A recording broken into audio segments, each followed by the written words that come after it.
Hello everyone, welcome to Porterfield Run Farm. We hope you all have been doing well. Our website will open up at 8 p.m. on Thursday and shut back down at 8 p.m. on Friday. So be sure to check out what we have on there. This week is going to be a little bit limited, and probably next week as well. We should have some salad, peppers, cucumbers, things of that nature on the website, but the heat's gotten to the plants quite a bit. Hopefully in the next few weeks it won't get super duper hot like it was previously, and everything will be good to go on that.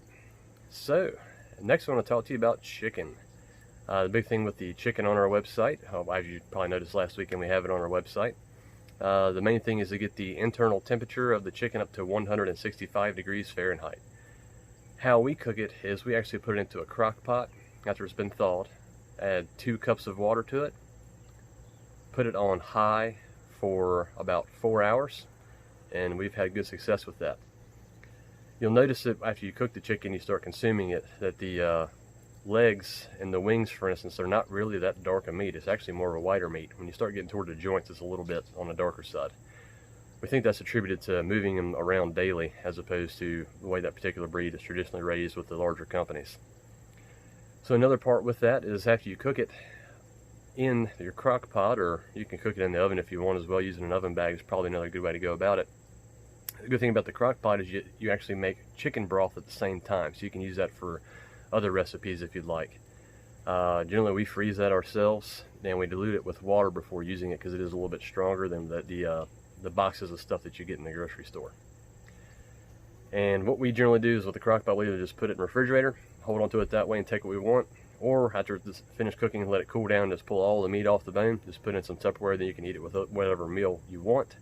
And then you can also put that on a sandwich if you want. I actually, last week when we tested out the chicken that we raised, we had it for dinner on Sunday, and then we ate it. I ate it for lunch Monday, Tuesday, and Wednesday. Really good stuff. One last thing I wanted to mention, we're really happy to be able to bring the chicken to you. It's been a long time in the making. We've been debating on trying to do this for probably about 3 years now, is how long we've been looking into it, researching it, and this year we were finally able to work it into the plan. We have one more batch of chickens that we just received today as chicks, so we're going to do one more pasture run with those, and that's going to be it for the season.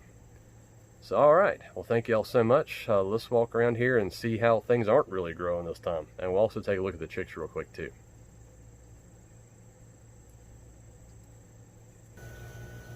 Here we are at the chicks. A little bit of a different plan this time to try and keep them from getting murdered by snakes. We're hoping they can make it in here for at least 7 days so they get bigger, to where hopefully they'll be big enough to where snakes won't really affect them too much. So we've had this for a little over a year now. We got it off of a fellow that we knew. He used it as a little place for his laying hens. So what we've done is we put a little roof on it. What I did is took some of that bubble wrap insulation, basically, that you can buy at Lowe's or Home Depot, any of those types of stores, and actually took 20-inch aluminum flashing and screwed it down on top of that. Just trying to make it cheap, effective, lightweight, and we're just kind of working with what we have here. As you can see, we have the sheet up here just to try and keep any sort of sideways rain from coming out with, the current forecast of a lot of rain. And there they are, the next batch. Alright, now let's see what's growing. Alright, plants are coming along, but they're going to need a little bit more time. Hopefully without a lot of this heat, these things will grow up a lot better. We were hoping to be able to have some Swiss chard, but the bugs have decided to demolish that. Have a little bit of lettuce through here that will be harvested. And some that's growing there but not quite harvestable yet.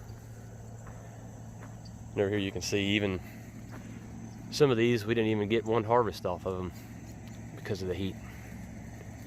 So it makes a big difference.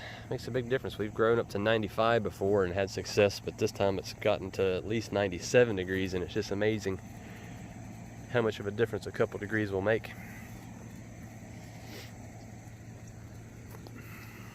Makes quite a big difference. Might be able to get a little bit off of this through here as well. And yeah, the kale is all done for, as we described in the last video there too. Looks like we have some pretty nice green butter over here growing near our well casing there. And plenty of transplants through here. Lots of little transplants everywhere. about that time that we have to start focusing on the winter planting scheme as well. I think we're lined up pretty good this year for that. Looks like I might be able to harvest a little bit of this lettuce through here. Some of those are getting kind of tall, but we'll just have to see how it goes. Down through here, a random tomato plant growing. I don't know why we're holding on to that, but it must be an experiment of some sort. And some of these through here, all kinds of spotty growth through this situation. All kinds of weird stuff happened because of the rain. Not the rain, the heat, excuse me. Let's go down to the second garden. All right, and the rain is starting to pick back up a touch, little sprinkles here and there. Just a quick look at how things are doing down here. See how well I can dance through all these peppers. I said in the last video we have green peppers.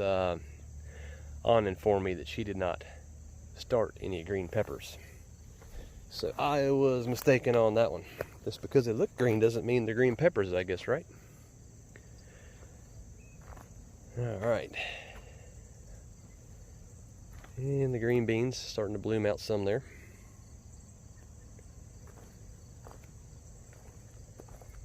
A few more random carrots. I think that's when we had a real heavy rainstorm that affected how that stuff was growing.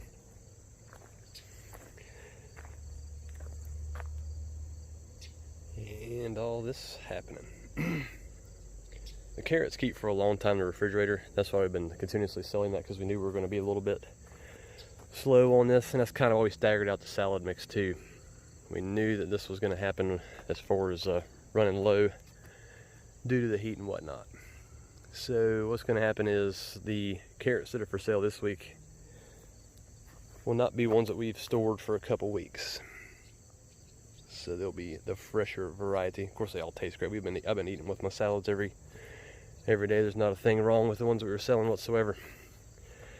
And it looks like we have, not for sale obviously, but it looks like we have a watermelon poking through over there. And another one down in there somewhere. Can I point to it? Right there. So that's pretty cool. Well, thank y'all so much for watching. We greatly appreciate it. Y'all have a good one.